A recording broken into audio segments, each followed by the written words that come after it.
the myth that people leave managers, not companies, or people don't leave companies, they leave managers, is exactly that. It's a myth.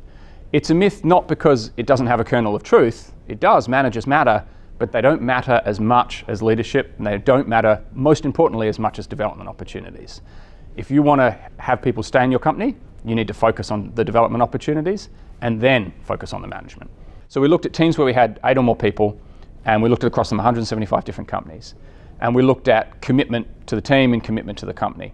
And we said, what explains variance in that? What helps us understand why somebody is or isn't engaged? And so manager and pay were both about 12 and 11%. So they were roughly the same. So your perception of pay and your perception of manager had an effect.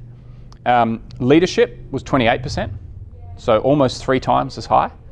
And then development opportunities were 52%. So development opportunities dwarfed the others as a driver of what made somebody think about why they would leave the company.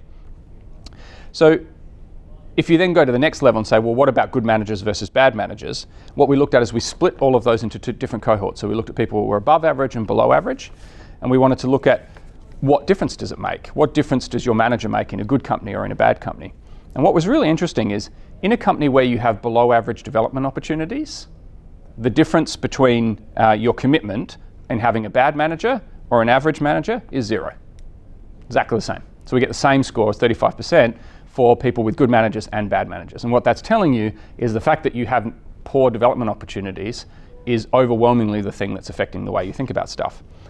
In organizations where you have above average development opportunities, a below average manager rating leads to 56% commitment, whereas an above average leads to 66% commitment. So there is an opportunity there. When the company creates an environment where people have development opportunities, a good manager can make a sizable difference.